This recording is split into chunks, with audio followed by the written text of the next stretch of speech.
Test, 1, 2, 3. Test. Hi, Haley. Can you hear me?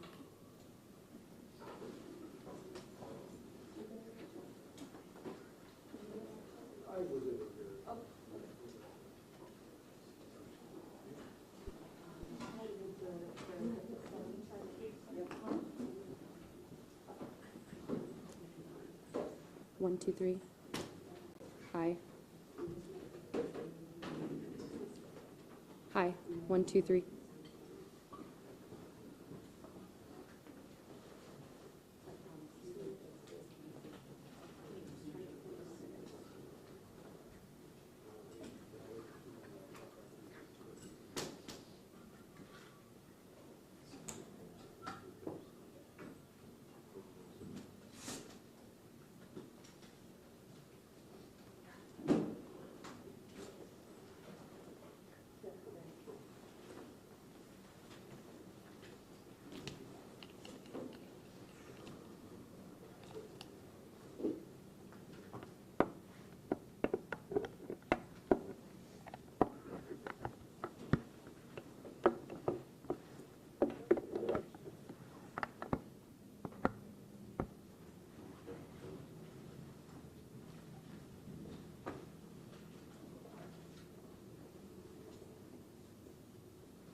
Are you ready? Are you ready? Does it sound good? Okay. Mic check. Mic check.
I'm sure Adam will get on IT. I think we're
waiting for the fire chief to be in, and then we'll have everyone come in to do this. If you weren't at the scene, what we are going to do when it comes time for questions is we're gonna have each outlet ask one. Dylan here will essentially point from left to right our way, and then each reporter again will be granted one question, and then we'll have them answer that way. So just raise your hands. We're going to answer questions. So Yeah. yes. Any questions right now? We're just waiting for. How far is the chief? He's supposed to be here any second. So it's going to be Police Chief Barnes, and then Fire Chief Carbon, and then Madison Mayor Satya Rhodes Conway, and then County Executive Melissa Agard. And then we'll take questions after that. All right. See you in a minute.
I know you're setting up. We're all going to have to walk right through here, so. Do you guys mind, like, doing right over there?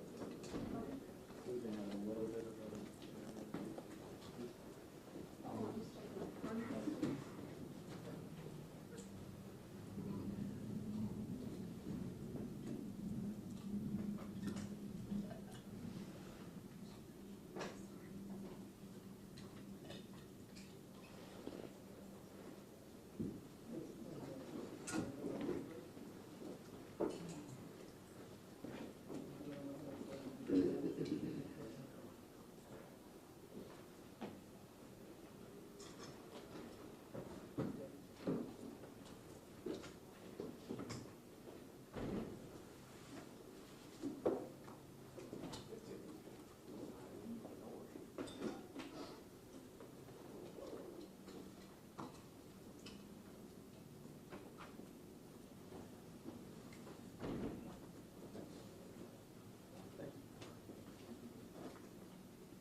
This is the part where, again, I would normally start by saying good afternoon and thanking you for being here, but under these circumstances, I'll just give you a minute to start your live streams or do whatever you need to do. And while you're doing that, my name is Chief Shon Barnes, S-H-O-N-B-A-R-N-E-S. I'm currently the Chief of Police for the Madison Police Department. I'll be providing a brief update of the school shooting that we had today in Madison. There is some information that we're not going to release because it's still an ever-evolving situation. You'll hear from some of our representatives from our city and from our county, and behind me are a lot of people who came together today to make sure that the day ended well and that everyone else was safe.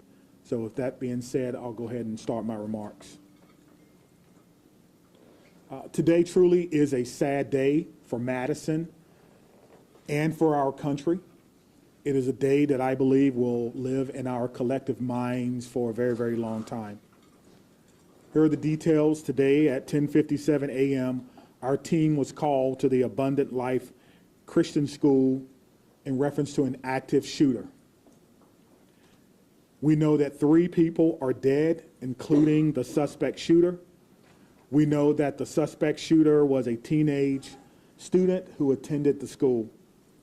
At this time, we're not releasing the age or gender of the student or any other identifying remarks about the student.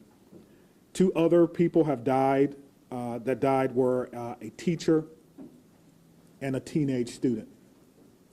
6 other people were injured. 2 students are now in critical condition in the hospital, and these injuries are considered life-threatening injuries.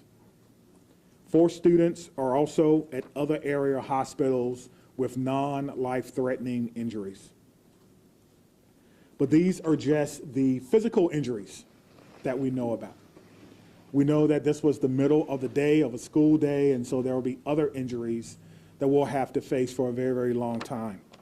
And we're going to do everything we can as a community to heal those injuries as well. Many of you have asked me about the why of this. Why did this happen? What do we know? What was the motivation? I do not know. But I will tell you this, our detectives are working hard in the investigative process to find out as many answers as we can so that we can further prevent these things from happening, not only in this community, but in other communities around our country. I think we can all agree that enough is enough, and we have to come together to do everything we can to support our students, to prevent press conferences like these from happening again and again and again. The school building itself is clear. We have cleared the school. There's no other threats or danger to the community. We're in the process now of what we call reunification. And what that simply means is making sure that every student that was in the school is present and accounted for and returned to their loved ones. This usually takes a while, but we have practiced, unfortunately, and practice, and that's why we're able to reunify students with their parents within hours of a school shooting. The reunification is taking place at the Dean Clinic on Stoughton Road, and I certainly thank them for their help. Again, we need our public to find an alternate route. If that is your normal way home as we get closer to the end of the day, please be patient or find another route home. We're currently processing the scene. We're interviewing those who may have been witnesses, and we're obtaining search warrants to get additional information. And lastly, I want to just say thank you to everyone who's standing behind me, the organizations and agencies that they represent, the men and women of the Madison Police Department and Dane County Sheriff's Office who selflessly ran into a building not knowing what they were going to encounter. Many of you know this about me, but I started my professional career, if you will, as a public school teacher back in 1997. and I taught public school for 4 years. It was one of the greatest joys of my life before becoming a police officer. And I can tell you what a special place our schools are. With that being said, we owe it to our community to do everything possible to ensure that it's not only a special place, but a safe place as well. And we're going to continue to do that. So we ask for your patience as information is coming in. We will do the best that we can to bring you accurate and timely information, but we want to make sure that our public knows that we're working extremely hard on this particular incident. There are a lot of people involved, and certainly we're going to come together as a community. I'd like to bring up at this time Police Fire Chief Chris Carbon. Thank you, Chief Barnes.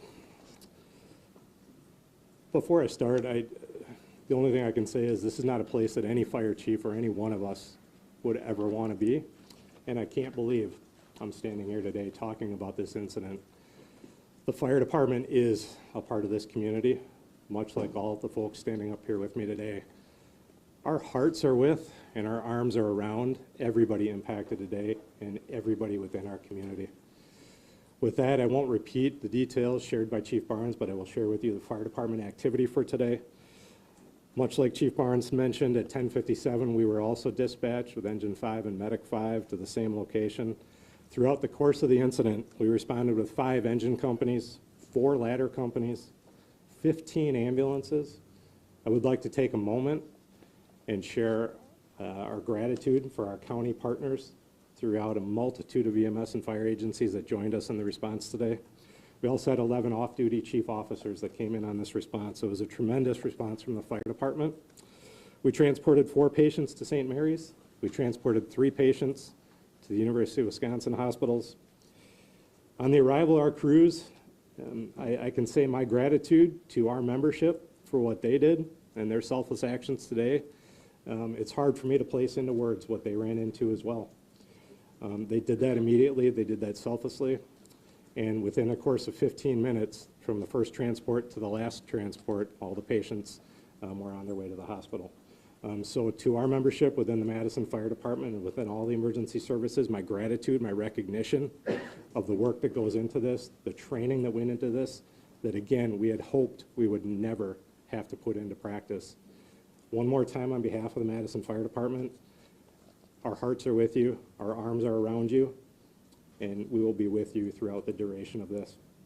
So at this point, I'll step aside, turn it over to the mayor. Thank you, Chiefs, both of you. This is an incredibly sad day for our community.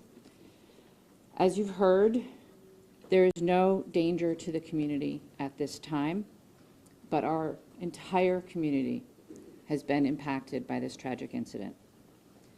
On behalf of the Common Council and the City of Madison staff, I want to offer our heartfelt condolences to the victims and families and to the whole Abundant Life community. Our focus now is on supporting them and supporting the victims and their families. And we will continue to do that through the coming days and weeks. I also want to thank our first responders, the police, fire, the medical staff, for their quick action and their life-saving efforts. As you've heard already, this is a whole of government response. It is not just police and fire. It is not just City of Madison. We have folks from all around the county. We have folks from multiple agencies engaged in both the initial immediate response and the ongoing support, and will be engaged for days and weeks to come.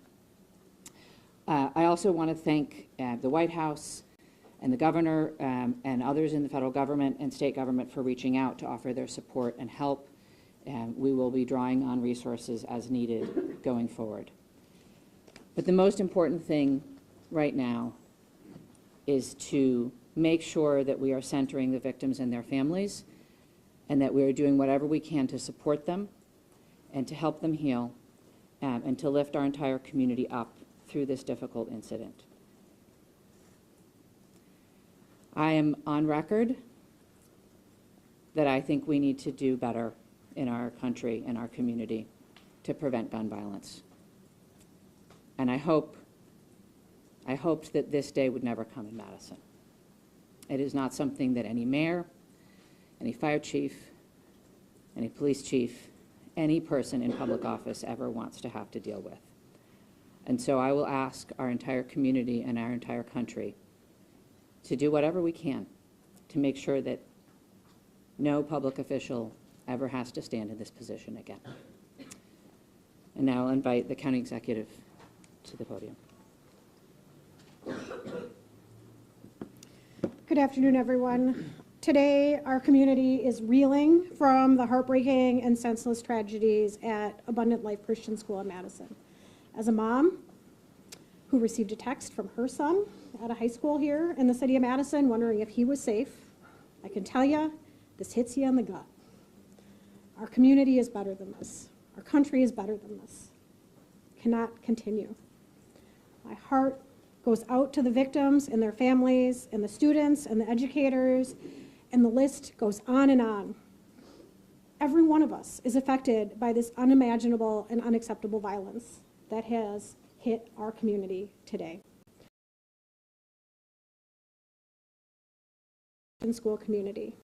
The Sheriff's Department, the Department of Emergency Management, Department of Human Services have all been on the front lines. My phone has been ringing from people across our state and our nation asking what it is that they can do to help our community.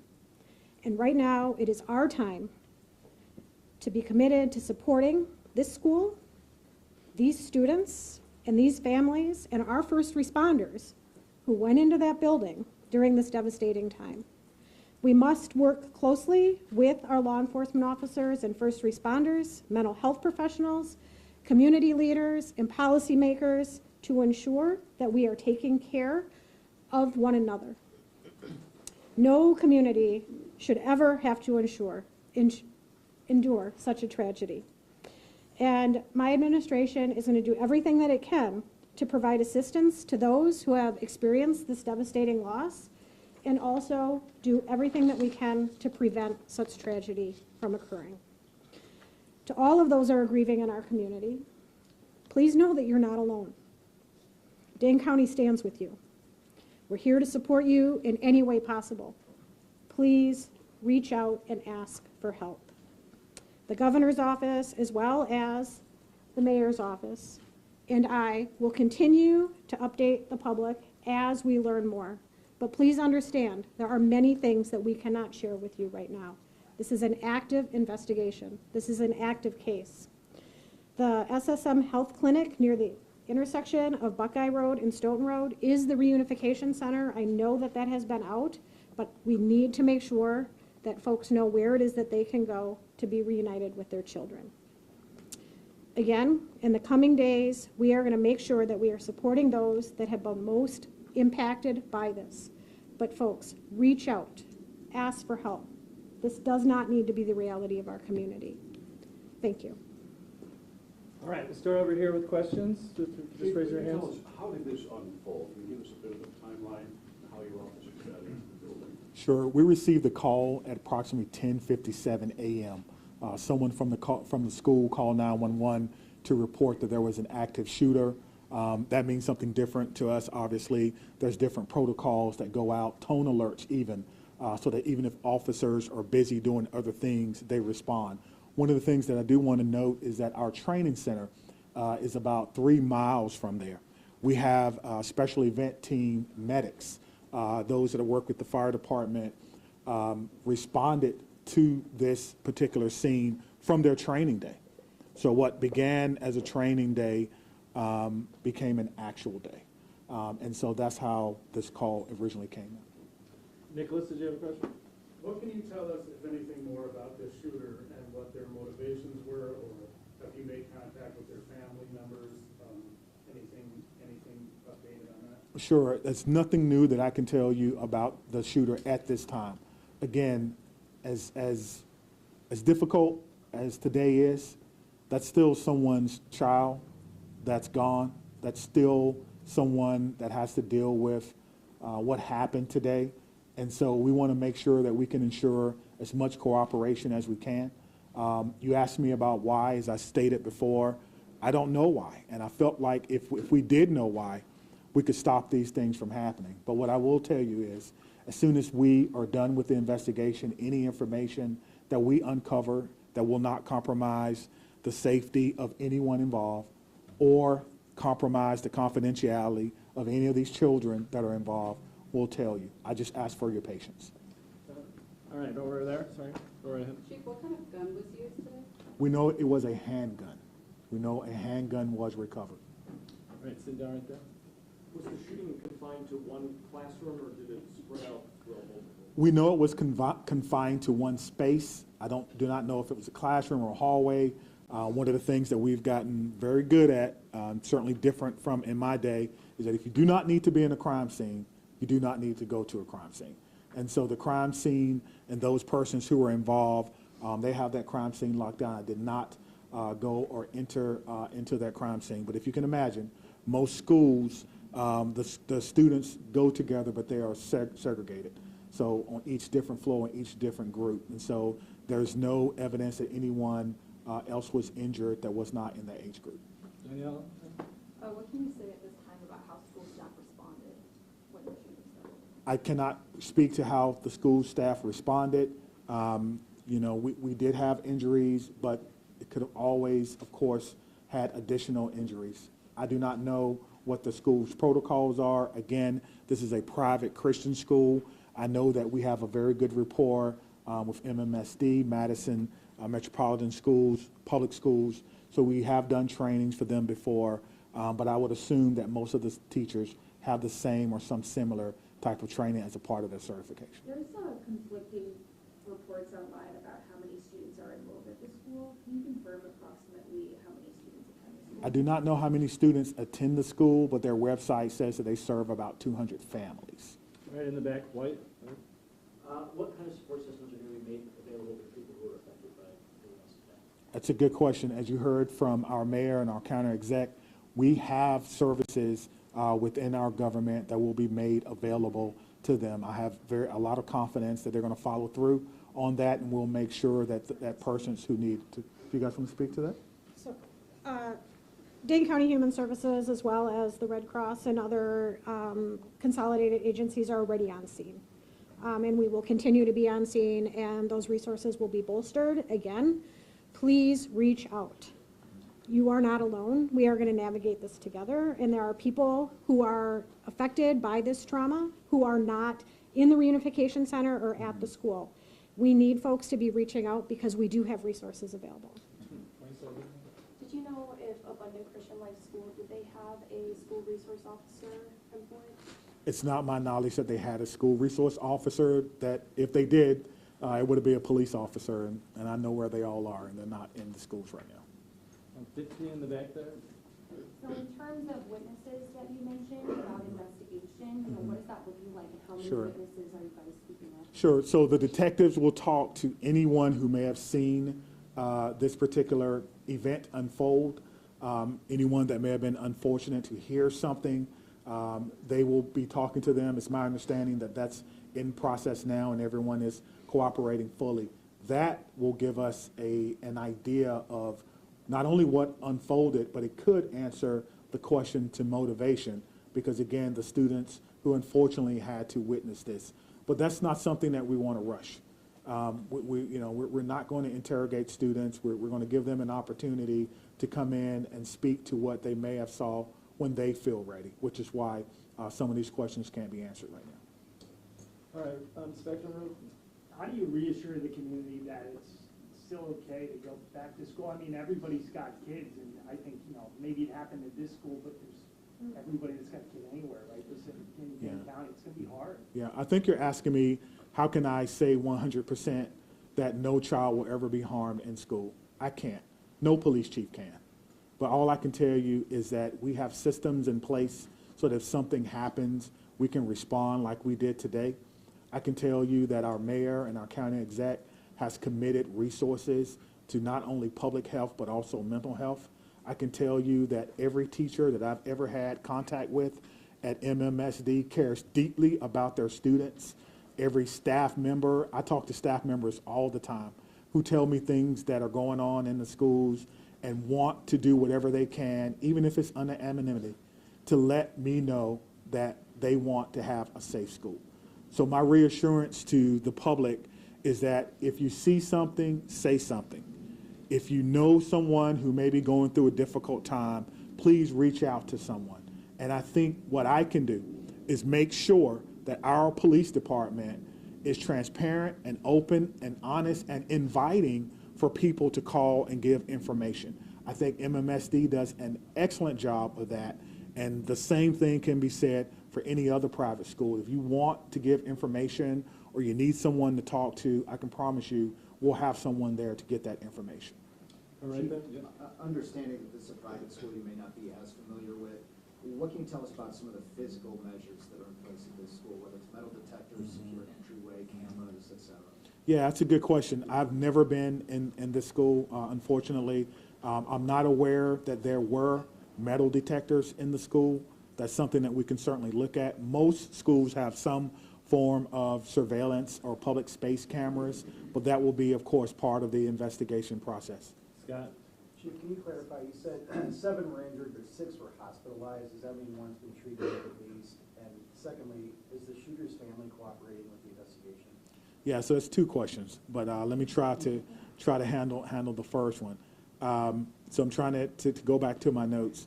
So we do know that 1 person was pronounced at the scene, and so that may be the 7th person. But we can get you all that information just when we're done. I'll have my PIO give that to you so you can report it accurately. And what was your second question? Is the shooter's family cooperating?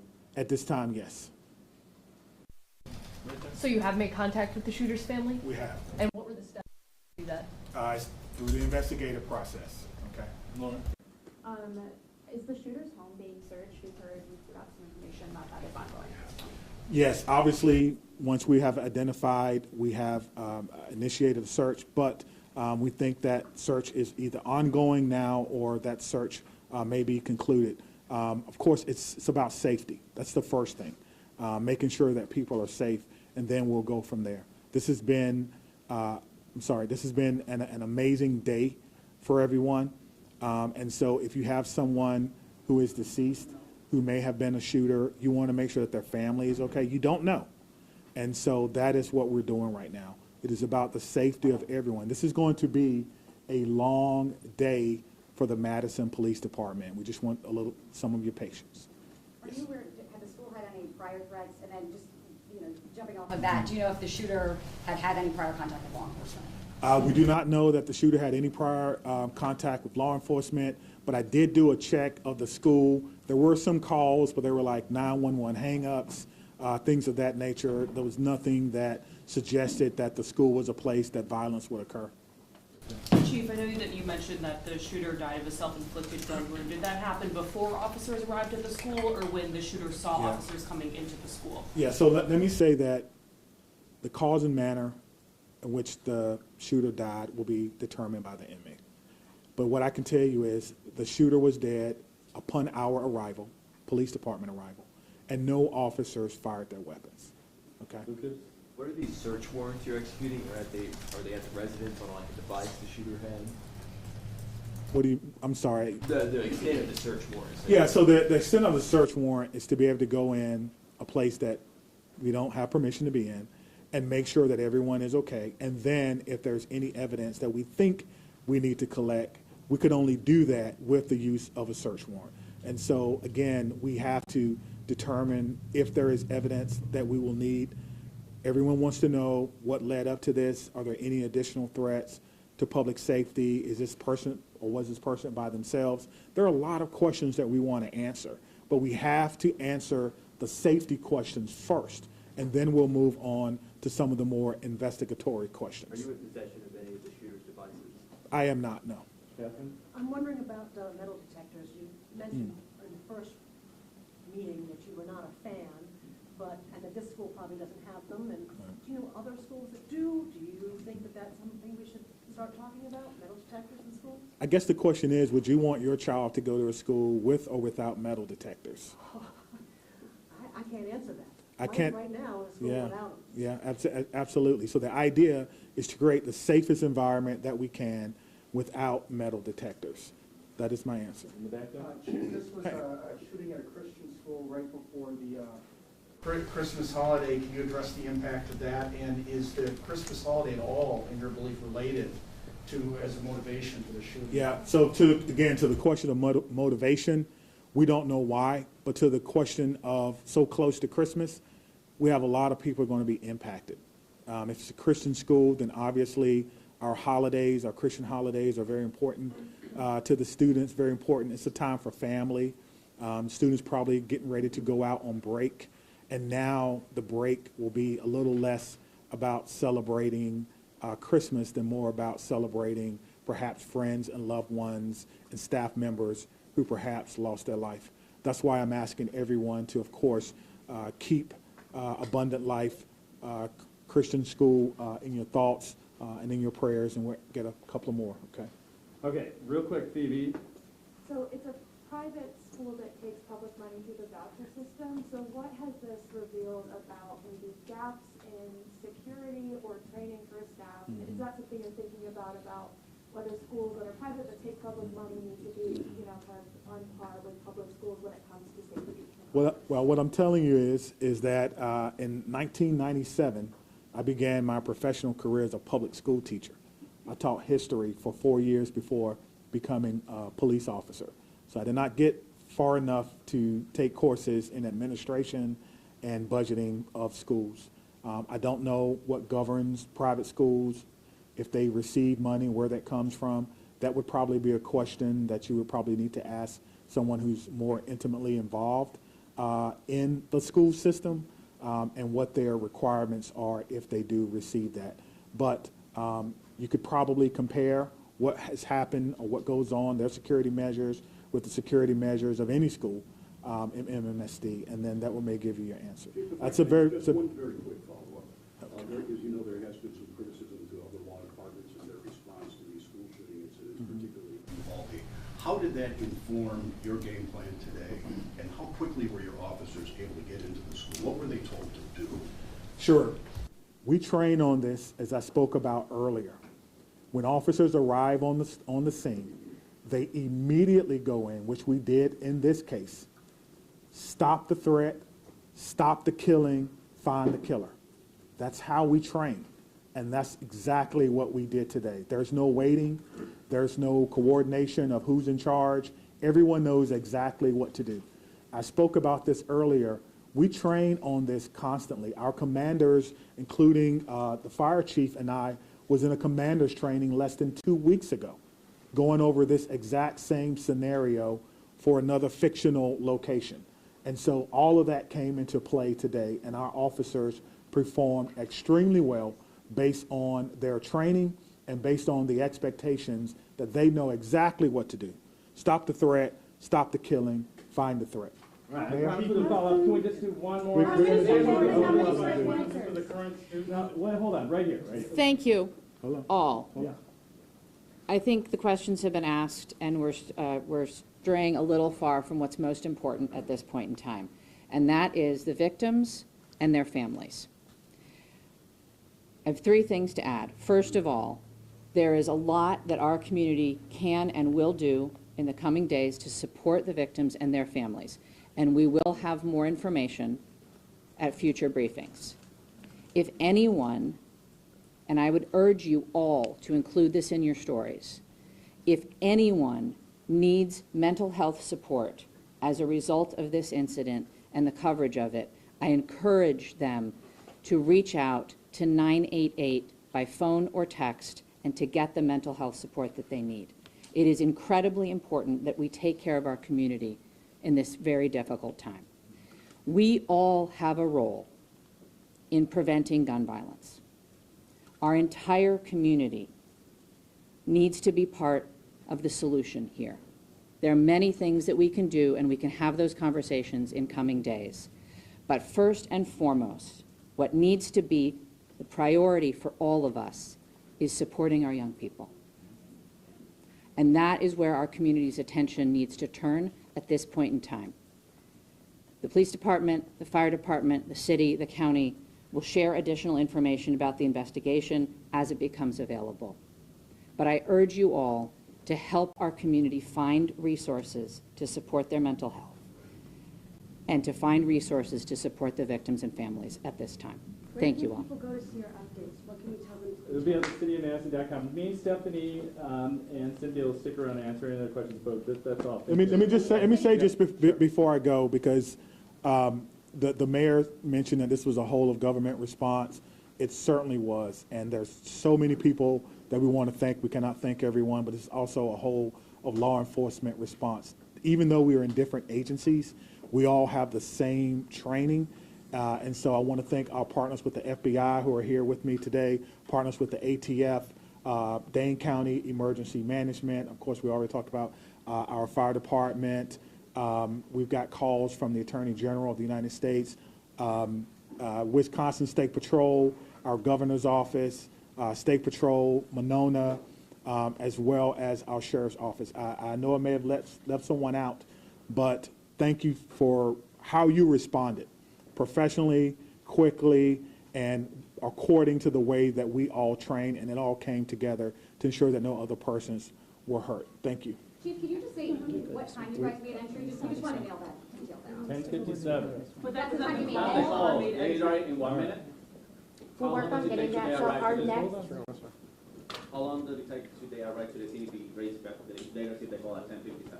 yeah, so I will work on getting that information for our next media briefing. We plan to meet here at 5:30 tonight, and I will work on getting that information. Do you know how many search warrants were executed?